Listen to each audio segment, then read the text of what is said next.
How's it going, Big Ten football fans? This is Mackenzie with Team Rivalry. I'm not in the video. That's Tom Fernelli. That's not me. Okay, but Tom Fernelli is talking about what we are going to talk about on this video right here, right now. In fact, so you may have seen on the Twitterverse today, it kind of exploded fairly quickly. Actually, you may have seen it. Honestly, excuse me, just burped. You may have seen it anywhere you get your college football news.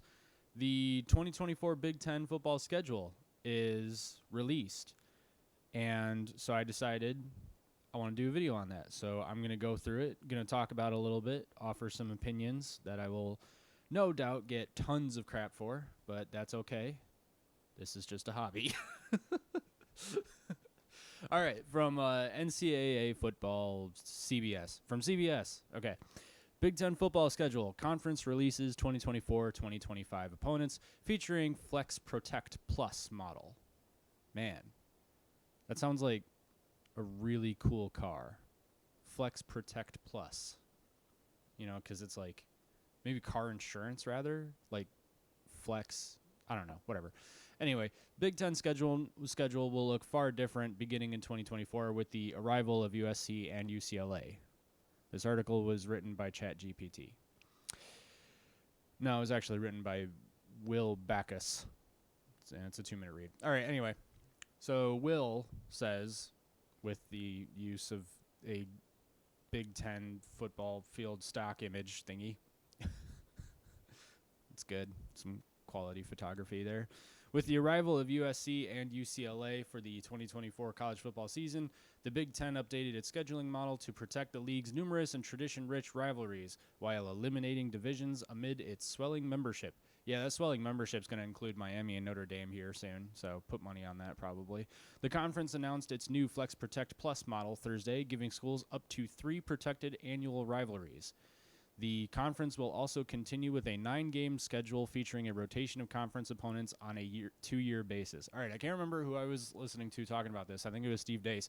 But he was saying that, and I think I agree with this. Actually, I totally agree with this. So the SEC came out with their just quick little sidebar here because I'm trying to swell this video up over 20 minutes. YouTube algorithm stuff. If you don't want to listen to it, it's cool. I get it.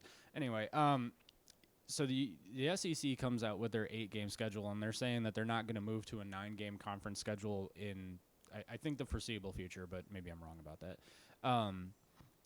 As for right now, anyway, they're not talking about a 9-game conference schedule. So it's frustrating for the Big Ten because the Big Ten plays that 9-game conference schedule, and that 9th game, that's the SEC isn't playing that 9th game. They're playing it against, FCS opponents or really weak teams that are basically just going to pad their stats coming into the final week of the season. It's rivalry week at that point, and then it's the week before championship games. So it's really not fair that the Big Ten has to play that extra game. Now, that's kind of the decision they decided to do. That's on the Big Ten. But with 14 teams and now 16 teams in the Big Ten, it's still 16, isn't it? It's going to be 16 with, oh, yeah, that's right. Okay, so it's going to be 16 with USC and UCLA, but, with Rutgers. So 1, 2, 3. I can't believe I don't know this off the top of my head. That's so dumb. 3, 4, 5, 6, 7, 8, 9, 10, 11, 12, 13, 14. I was right. How about that?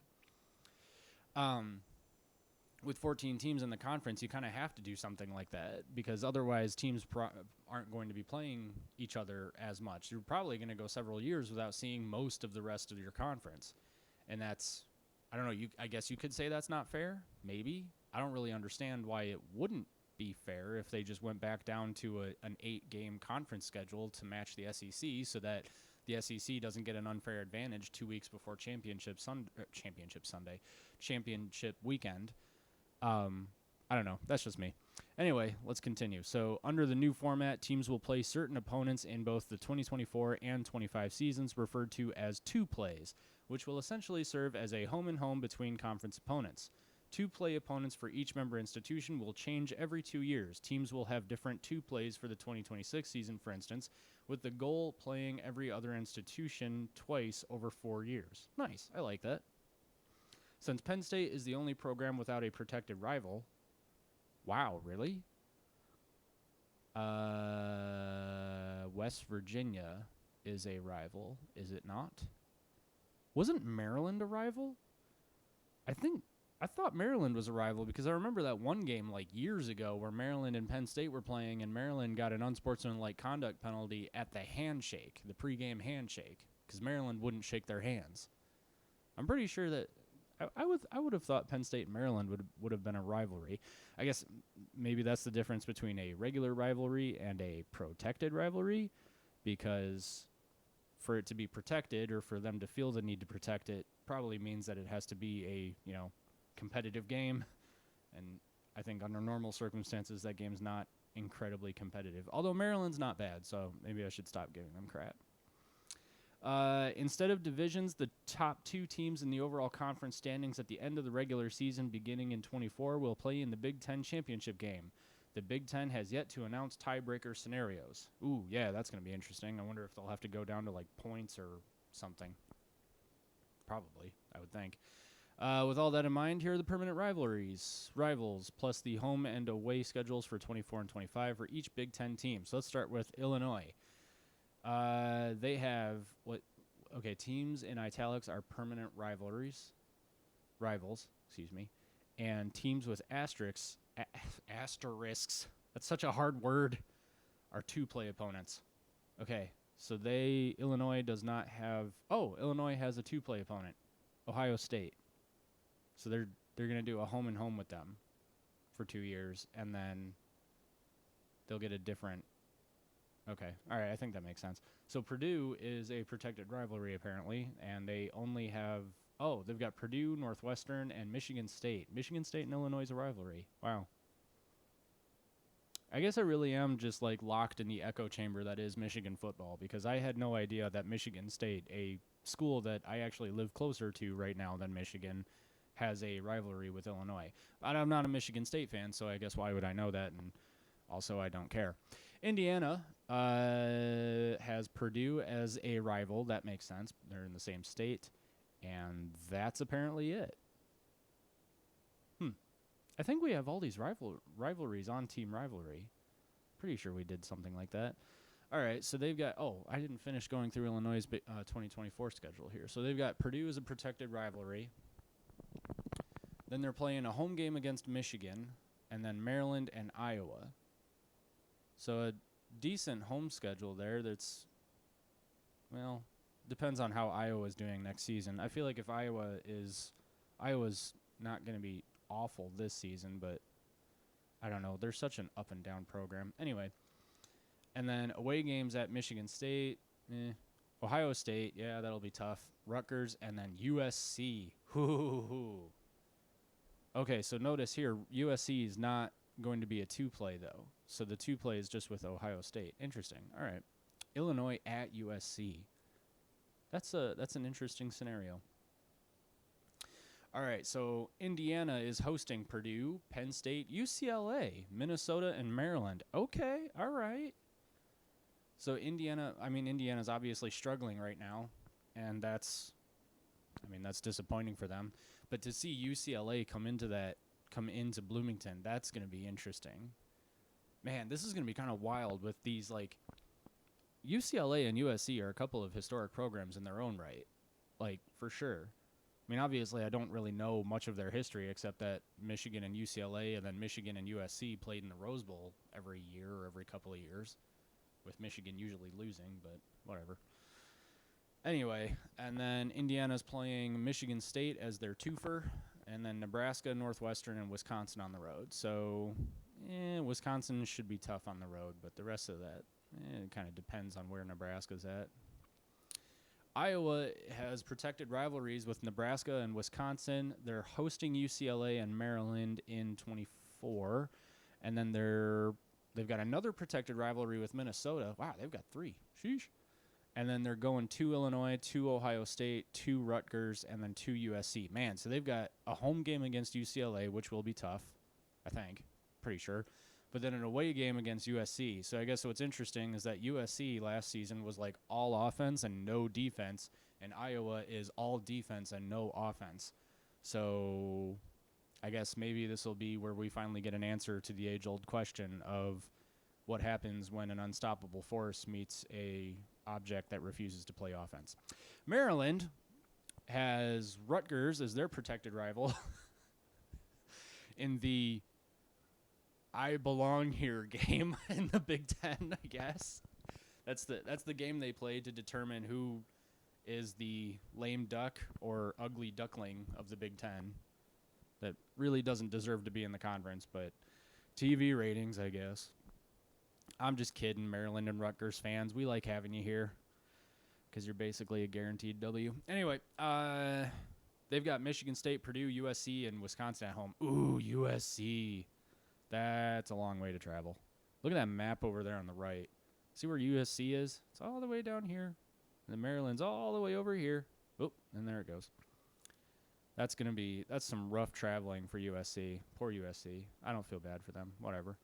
Yeah, okay. So Illinois, Indiana, Iowa, and Michigan on the road. So Michigan's going to be tough again. Does Michigan go to Maryland this year? I think they do. I'll have to remember that or look that up. Whatever. Iowa and Michigan on the road. Those are going to be tough games. Illinois and Indiana. That should be. We'll see where Illinois is. Indiana is going to be their twofer, though, so that means that they'll have Indiana at home the next season. All right. So, little surprise here. Michigan, protected rivalry, Michigan State and Ohio State.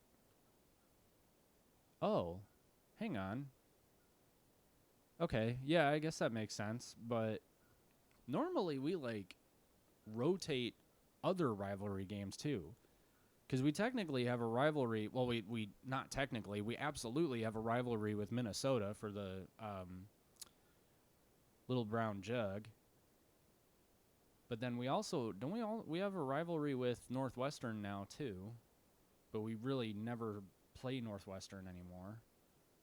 I think we've only played them once in the last 4 seasons, maybe twice. I think we played them in 2018. I want to say, but I can't remember. I would thought that we had more protected rivalries than this, but whatever. Anyway, Michigan is, wow. So they've got Michigan State, Maryland, Minnesota, UCLA, and Wisconsin at home. Decent, but, man, Ohio State and then USC on the road. Oof. That's going to be tough. Okay, so just looking at this right here. How long is it before the Big Ten is officially thought of as better than the SEC? Okay, because I get it. The SEC, they're just the pinnacle of college football for now and always was or something. I don't know, whatever. But you've got a program like USC and UCLA coming to the Big Ten, and Michigan and Ohio State, 2 top-tier programs in their own right, also playing against them every single year. Is that on par? I mean, I already think that the Michigan-Ohio State rivalry is the best rivalry in the nation, or at least the most meaningful rivalry in the nation. I know I got a bunch of crap on Twitter for saying that the Army-Navy rivalry wasn't as big as Michigan-Ohio State. Guys, I'm biased, okay? The only reason I said that is because I don't know a darn thing about the Army-Navy rivalry except that, support the troops. Absolutely. Thank you for your service. But I don't know anything about their rivalry, so maybe that's an intense rivalry, and the reason people are giving it to them is because they're the, armed forces schools. So I guess I get that, but I didn't really understand a lot of the crap that I got for that. Not that I'm stewing over it. I'm just saying it didn't make any sense. But so the premier rivalry, I think, I'm saying this as a Big Ten fan, okay? So if anyone knows better than me, don't get mad. Just tell me, okay? You freaking keyboard warriors out there. I think that Michigan versus Ohio State is a bigger rivalry than Auburn versus Alabama. I just do, okay? And yes, I'm biased. So you can tell me, maybe I want to hear from the Pac-12 or ACC fans, rather, or MAC fans, which rivalry they think is bigger, Michigan, Ohio State, or Auburn, Alabama, the Iron Bowl. the game or the Iron Bowl. But now all of a sudden you've got, so in a single season, you've got Michigan versus Ohio State, Michigan versus UCLA, and Michigan versus USC. Those are big games. Like, I understand UCLA's been kind of up and down, but USC, I think UCLA's doing better though, but USC is absolutely back. So those are big games, and that's going to be awesome to see. And that, to me, those are programs that are, or that's a scheduling lineup that to me is more exciting than a scheduling lineup from like Alabama or from Georgia. Now, the Georgia-Alabama game happening every year, that's a big game because of what Kirby Smart has been able to do at Georgia. Georgia's been kind of not so good, I think, pretty sure, since or until Kirby Smart took over, and now they're obviously perennial national title contenders. Okay, and then obviously Alabama's been good for basically the entire time Nick Saban's been there, so he's turned them into a storied program too, and I think they've got a pretty good history as well, I think. Auburn has had their moments as well. I don't know literally anything about Auburn football except that they're the Tigers and their slogan or their cry is War Eagle, which somebody told me why, and I've already forgotten, so I'm just going to go back to saying that doesn't make any sense, but whatever. Where was I going with this? Oh, yeah, so to me, Michigan, USC, Michigan, Ohio State, Michigan, UCLA. Like, again, biased Michigan fan. Those are bigger games, or at least on par at this point, than what the SEC has to offer right now. Because you've got Alabama versus Auburn. That's a big game, but Auburn, we're kind of see what Hugh Freeze can do with Auburn. We'll see what happens there. Georgia versus Alabama. That normally doesn't happen until the SEC championship. I'm trying to think of other, like, the Egg Bowl. I can't even remember who's in is it Ole Miss and Mississippi State, I think, is the Egg Bowl. See, and I can't even remember who's in that game, so that's not really a big game. Not that I'm, not that I'm the be-all, end-all of rivalry games. I'm just saying.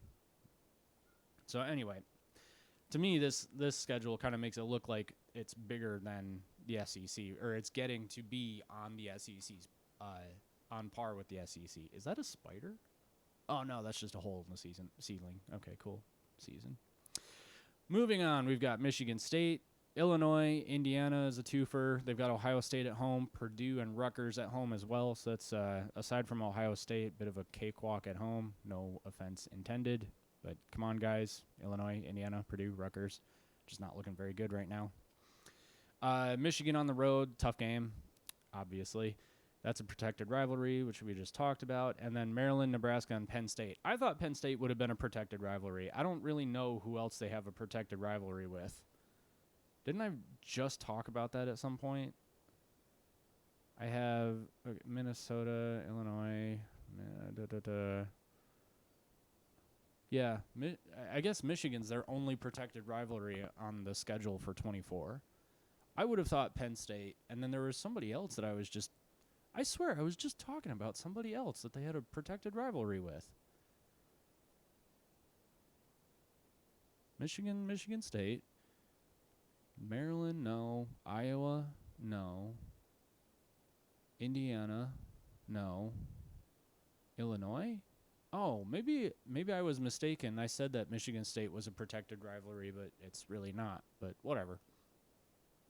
So Michigan on the road, that'll be tough. Maryland, Nebraska, we'll see where they're at. And then Penn State on the road, that's definitely going to be tough for sure too. So that's a rough schedule, rough away schedule. Their home schedule is not terrible.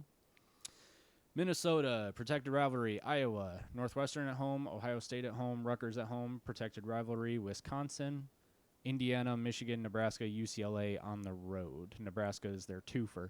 So they're playing, okay, so they're going to play UCLA next season, and that's it out of the USC UCLA.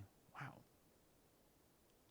So it kind of feels like there aren't divisions, and yet there kind of are.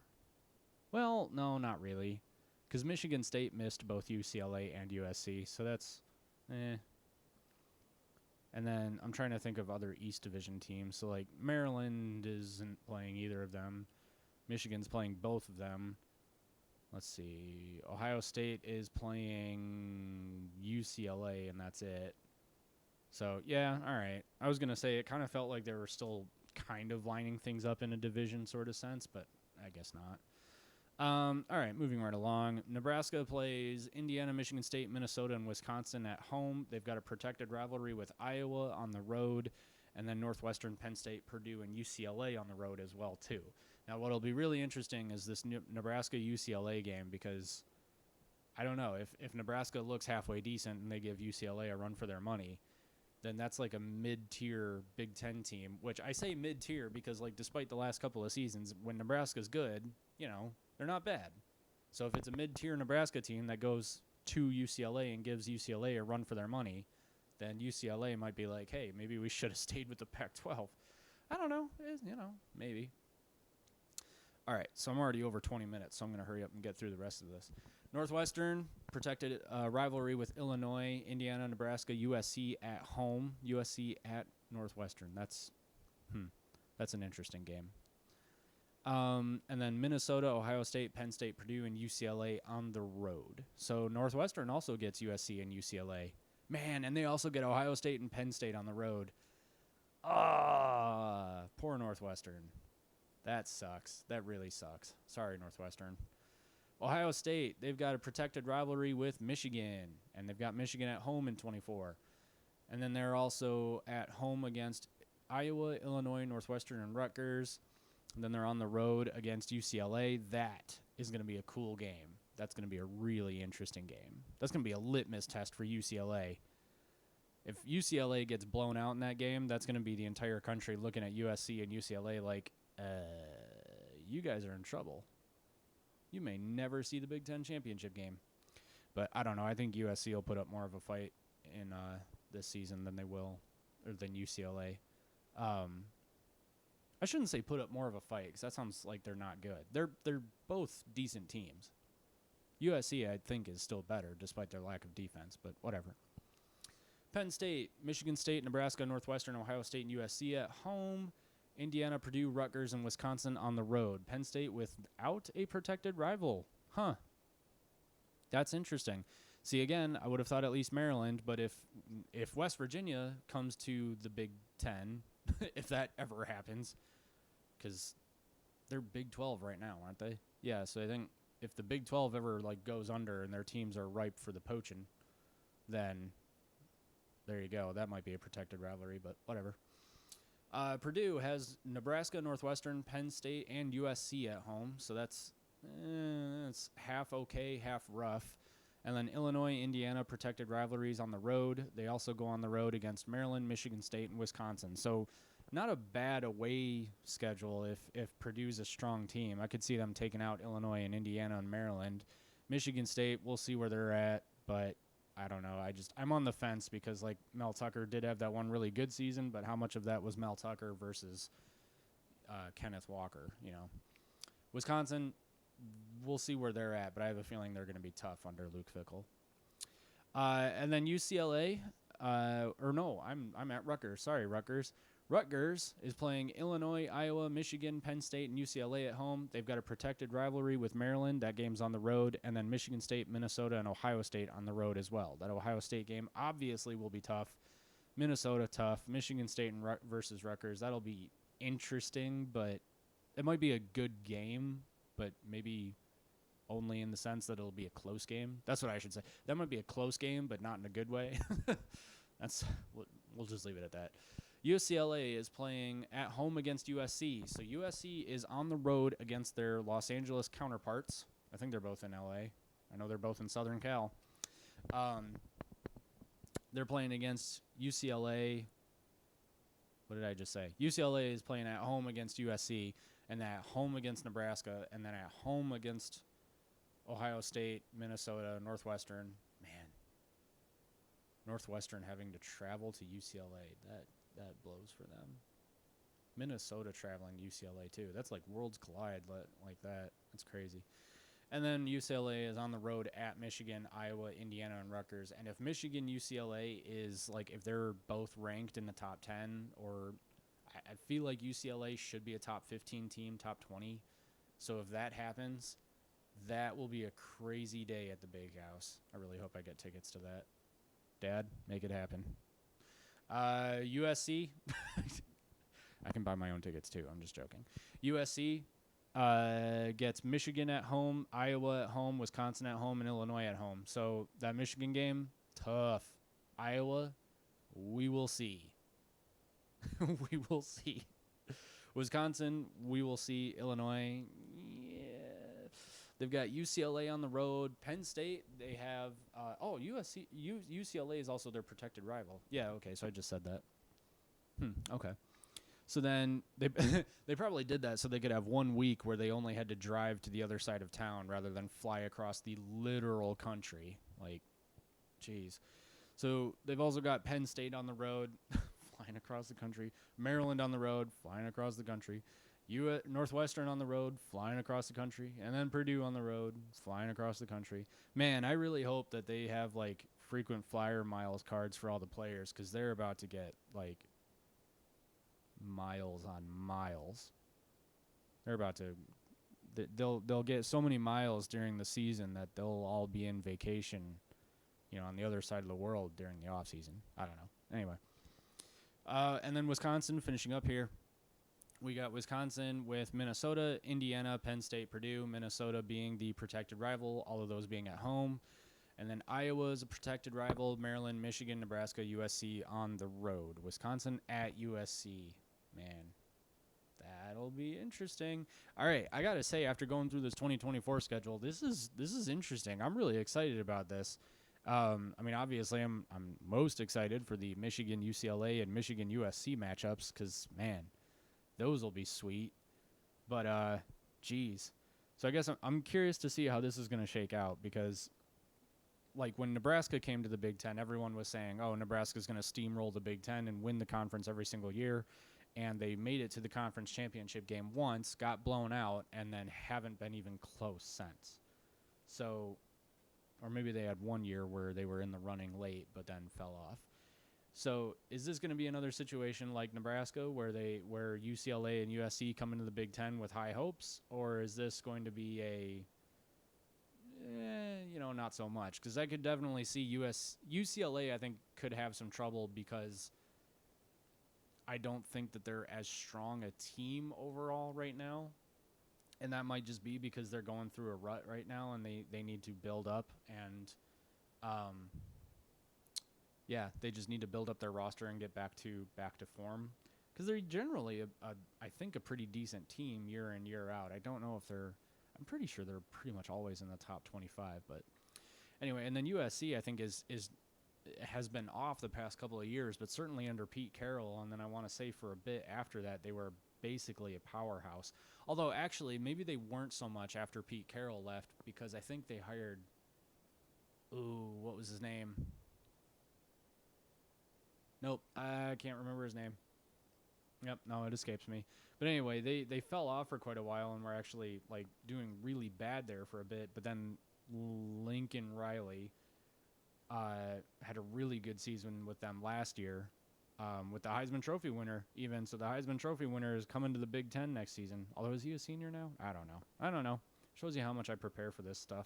Anyway, that's the 2024 schedule for you. Maybe I'll do 2025 at some point. But I don't know. I mean, it's basically the same kind of stuff, just different places. More to the point, this was just about, talking about UCLA and USC coming to the Big Ten in 24 and what the schedules are looking like. So maybe I'll do the 25 season next year.